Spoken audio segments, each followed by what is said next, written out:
Sumainyo ang Panginoon, at sumaiyo rin. ang mabuting balita ng Panginoon ayon kay San Lucas.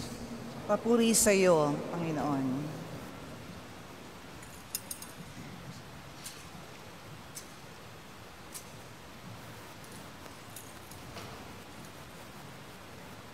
Noong panahong iyon, ang Anghel Gabriel ay sinugo ng Diyos sa Nazaret, Galilea, sa isang dalaga na ang pangalay Maria. Siya ay nakatakdang ikasal kay Jose, isang lalaki buhat sa lipi ni Haring David. Paglapit ng anghel sa kinaroroonan ng dalaga, binati niya ito. "Matuwa ka, ikaw ay kalugod-lugod sa Diyos," wika niya. "Sumasa iyo ang Panginoon." Nagulumihanan si Maria sa gayong pangungusap at inisip niyang mabuti kung ano ang kahulugan niyon. Kaya't sinabi sa kanya ng anghel, "Huwag ka matakot, Maria, sapagkat kinalulugdan ka ng Diyos. Makinig ka, ikaw ay maglilihi at manganganak ng isang lalaki at siya'y tatawagin mong Jesus. Magiging dakila siya at tatawaging anak ng kataas-taasan. Ibibigay sa kanya ng Panginoon ang trono ng kanyang amang si David. Maghahari siya sa angkan ni Jacob magpakailanman, at ang kanyang paghahari ay walang hanggan." "Paano mangyayari ito, gayong ako'y dalaga?" tanong ni Maria. Sumagot ang anghel, "Bababa sa iyo ang Espiritu Santo at lililiman ka ng kapangyarihan ng kataas-taasan.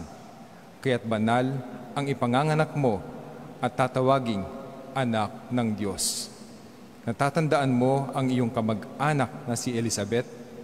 Alam ng lahat na siya'y baog, ngunit naglihis siya sa kabila ng kanyang pagdadalang tao, sapagkat walang hindi mapangyayari ang Diyos." Sumagot si Maria, "Ako'y alipin ng Panginoon. Mangyari sa akin ang iyong sinabi." At nilisan siya ng anghel. Ang mabuting balita ng Panginoon. Pinupuri ka namin, Panginoong Hesukristo. Manatili pong nakatayo.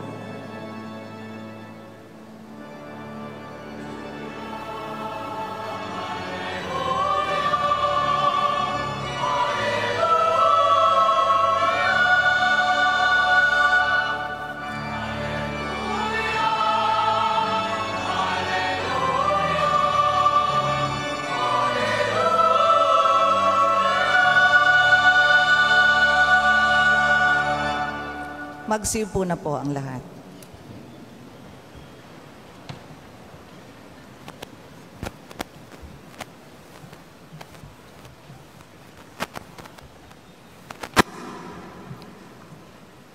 Mga minamahal na kapatid sa pananampalataya, tayo po ay magpuri at magpasalamat sa Diyos sa napakagandang araw na ito.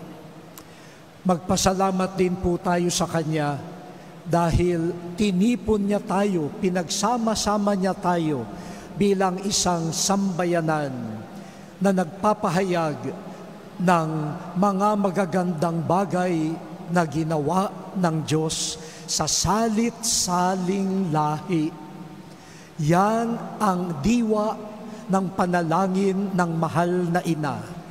At yan din po ang diwa ng ating pagdiriwang.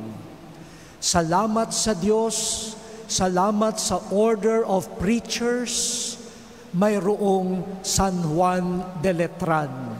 400 years na po.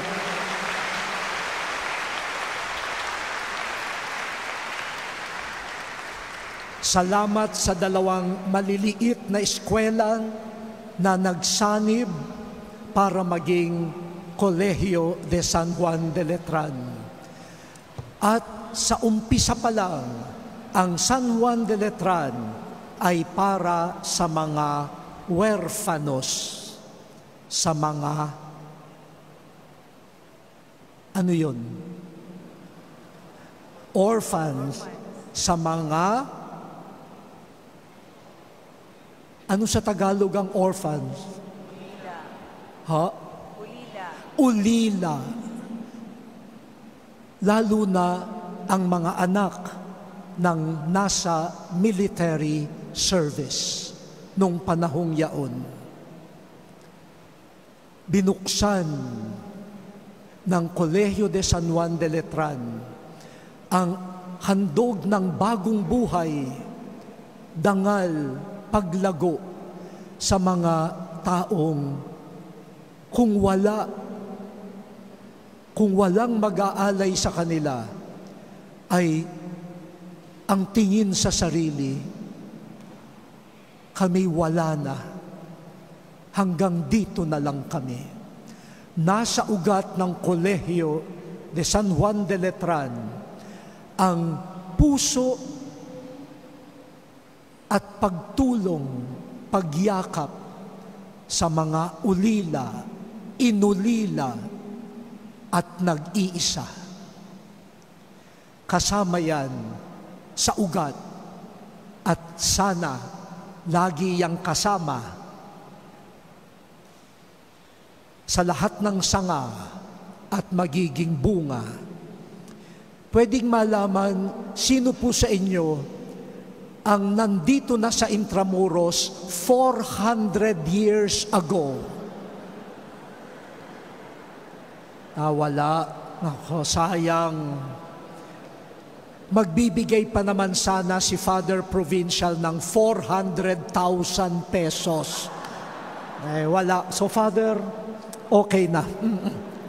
You can relax. Pero napakaganda po na sa pagpapasinaya ng napakayaman na misyon ng Colegio de San Juan de Letran, dumadalaw muli sa kanyang orihinal na tahanan, walang iba kundi Intramuros, ang Nuestra Señora del Santísimo Rosario, La Naval de Manila.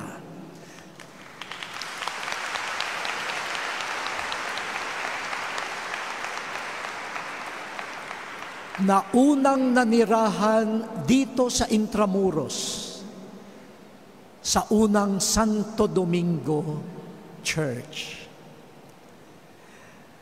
At dahil nga po sa gera, siya ay inilikas, salamat naman at siya'y inilikas sa UST hanggang siya ay nailuklok sa kanyang pangkasalukuyang tahanan sa shrine ng Santo Domingo sa Quezon City.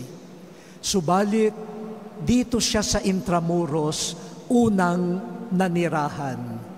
At mula nung Second World War, eto siya, dumadalaw muli. Welcome home, Mama Mary. Welcome home.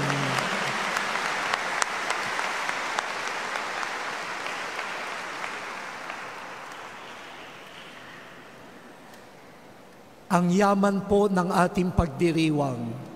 At samantalang tayo'y nagsasaya at nagagalak, parang naririnig ko ang mga nagsimula ng Colegio de San Juan de Letran, gayon din ang mahal na ina, na ang ating pagdiriwang at pagsasaya ay hindi paglimot, hindi pagkalimot sa mga kapatid natin na sa oras na ito ay nangungulila, lalo na po ang mga naaapektuhan ng Taal Volcano.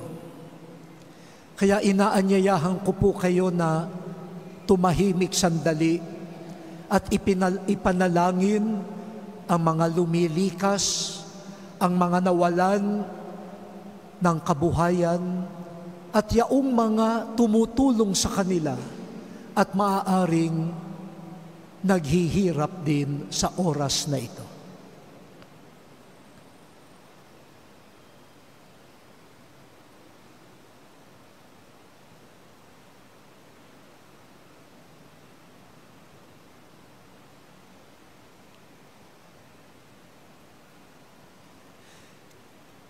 Salamat po. Alam ko po na marami pang buwan ang maaaring i-google, lalo na ng Order of Preachers at ng malaking sambayanan, komunidad ng Colegio de San Juan de Letran sa pagninilay ng napakalaking biyaya na ito. Ibig ko lang pong baybayin, sundan ang 3 pagbasa at ikonekta ito sa pamana sa atin ng Nuestra Señora del Santísimo Rosario, La Naval de Manila, na kilala na matatakbuhan at sa kanyang panalangin ay sinasabing nasugpo ang pag-atake ng mga Dutch forces at nasalba hindi lamang ang Manila, kundi ang Pilipinas. Si Maria, ang kanyang panalangin. Doon po ako tututok. At hari nawa ang San Juan de Letran na dinadalaw ng mahal na ina at makikitulog ngayong gabi sa Letran. Sana turuan niya tayo manalangin. Manalangin. Ano nga ba ang panalangin? Ang panalangin ay pakikipag-ugnay sa Diyos. Ang panalangin ay pakikipagkapwa kalooban sa Diyos. Ang panalangin ay ang pagtatagpo ng dalawang kalooban, dalawang loob. At ito ay nagsisimula sa Diyos, hindi sa atin. Siya ang unang lumalapit. Siya ang unang ibig makipag-ugnay sa atin. Nasa sa atin na ngayon kung tayo'y magbubukas ng ating loob sa Kanya. Kung tayo'y magtutuloy na makipag-ugnay sa Kanya. Wala nang tanong tungkol sa parte ng Diyos. Ibig niyang kaugnay tayo. Tayo ba?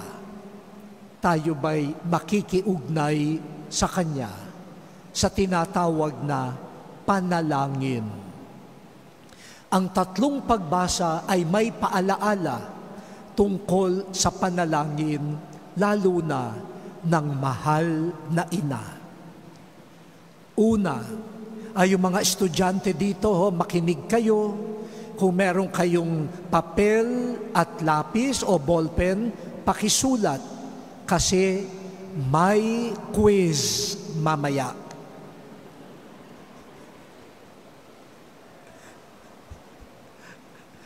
Ang una po, mula sa aklat ni Propeta Zacarias. Ang ganda, ang Diyos ay mananahan sa piling mo. Wow! Ang Diyos darating at sasamahan ka. Ganoon nagsisimula ang panalangin. Ibig ng Diyos mapa sa atin. At ano ang tamang tugon? Sabi po dito, manahimik sa harapan ng Panginoon, pagkat siya'y tumindig mula sa kanyang templo.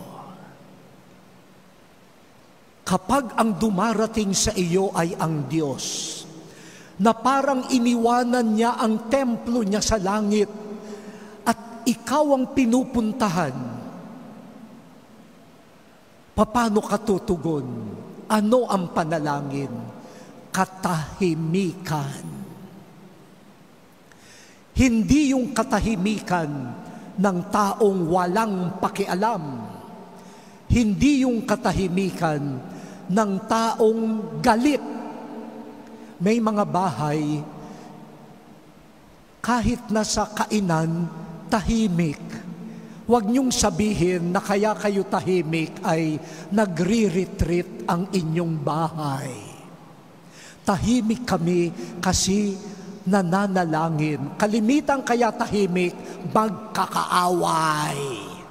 Hindi nagpapansinan. Hindi ganoon ang katahimikan ng nananalangin. Ito ay ang katahimikan ng isang namamangha, isang hindi makapaniwala na siya ay dinalaw ng Panginoon. Naalaala ko po, nung ako'y batang pari, nagkaroon ng pagkakataon na humarap kay Pope John Paul II. Nung in-announce yun, nag-memorize na ako ng linya. Ito ang sasabihin ko. At medyo kinakabahan na. Sabi, ayan na, andyan na. Bumukas na yung pinto. Lumabas ang Papa. At ako yung unang nilapitan. Lahat ng hinanda ko, lahat ng minimorya ko, nawala. Pero dapat lang, may mga pagkakataon, lalo na ang malalalim na pagdalaw ng biyaya, ang panalangin, katahimikan. Sa mundo na nagmamadali lahat magsalita, sa mundo na lahat may opinyon, sa mundo na ang tingin ng bawat isa, tama ako, paingay ng paingay, at hindi na nakikita ang pagdalaw ng Diyos. Huwag tayong matakot, mautal, mawala ng salita, at manahimik.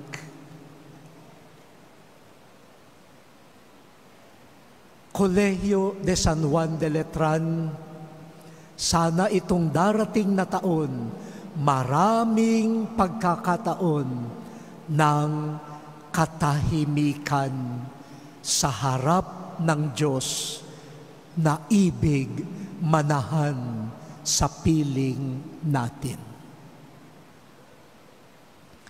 Ang ikalawang katangian ng panalangin, sabi po sa Gawa ng mga Apostol, pagkatapos umakyat sa langit ni Jesus, ang mga alagad niya ay bumalik sa Jerusalem. At nandun sila sa silid sa itaas, the upper room, the cenacle, kung saan nila hinintay ang pagdating ng Espiritu Santo. At doon sila'y nanalangin kasama si Maria, ang ina ni Jesus.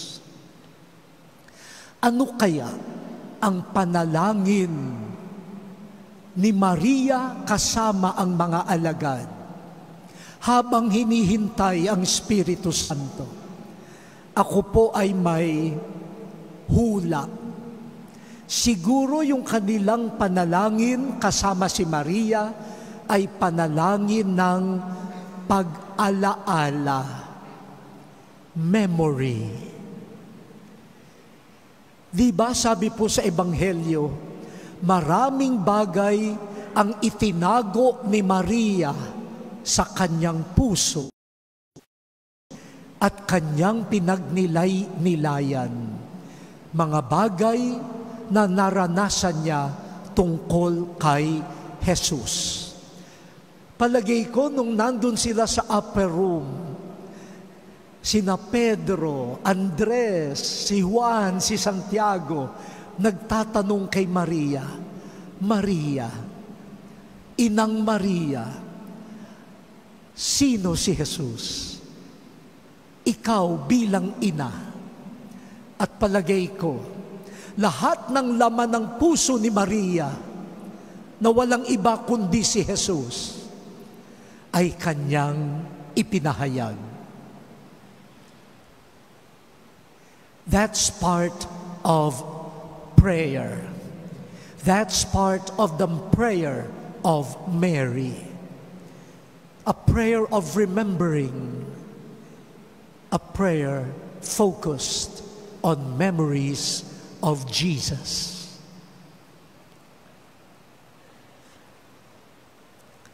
At aking pasintaha, wow, palalim ng palalim ang ating pananagalog. Ang akin pong pakiwari dito sa mga kinuwento ni Maria tungkol kay Jesus, nandyan ang joyful mysteries. Nandyan ang sorrowful mysteries. Nandyan ang mysteries of the light. At nandyan din ang kaluwalhatian ni Jesus. Mga kapatid, ano ba ang laman ng puso natin? Kapag binuksan ang puso ni Maria, alaala ni Jesus. Puso na laging nananalangin kasi ang laman ay Jesus. Jesus na iniisip. Jesus na inaalaala. Tayo kaya, pag binuksan ang ating puso, ano ang makikita? Cholesterol.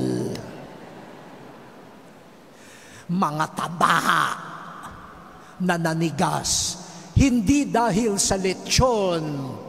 Naku, naglalaway ako. Hindi dahil sa chicharon. Naninigas yung taba dahil sa galit, sa puot, sa inggit, sa ambisyon, sa pagnanasa ng hindi maganda sa kapwa. Yan ang nagpapatigas ng mga ugat. Pati ang puso hindi na pumipintig. Walang buhay. Ang pusong nananalangin, laging buhay dahil ang alaala ay si Jesus. At panghuli po, o ano yung una? Silence. Yung ikalawa, memory. At yung ikatlo po, batay sa Ebanghelyo, ang panalangin ni Maria ay panalangin ng isang tapat na tao na nagkikilatis ng kalooban ng Diyos para sa Kanya. Discernment. Sa panalangin, sa pakikipag-ugnay ni Maria sa Diyos sa pamamagitan ng anghel, luminaw sa Kanya. Ano ang Kanyang bokasyon? Ano ang tawag sa Kanya ng Diyos? Ano ang Kanyang misyon? At nung sa panalangin, unti-unting lumilinaw ang gusto ng Diyos sa Kanya, umuwi sa pagtugon. Narito ang alipin ng Panginoon, maganap sa akin ayon sa wika mo. Mahalagang bahagi yan ng prayer, pakikipag-ugnay sa Diyos upang matuklasan ko ang plano ng Diyos sa akin. Usong-uso ngayon ang mga planning. Minsan mas mahaba pa yung planning kaysa sa execution. Tapos na nga yung i-execute, hindi pa tapos ang planning. Hindi naman masama yung planning, pero sana ilagay sa diwa ng panalangin at maiiba ang approach sa planning. It becomes discernment of God's will. At kapag naging discernment, minsan yung plano, aaminin natin, maganda nga, pero parang hindi iyan ang gusto ng Diyos. So dear friends, sa Kolehiyo de San Juan de Letran, sana itong taon na ito will be devoted to prayerful discernment. After 400 years, where is God calling our community? To what mission is the Lord leading us? Yun po ang tatlo: silence, memory, discernment. Ganyan na nalangin si Maria.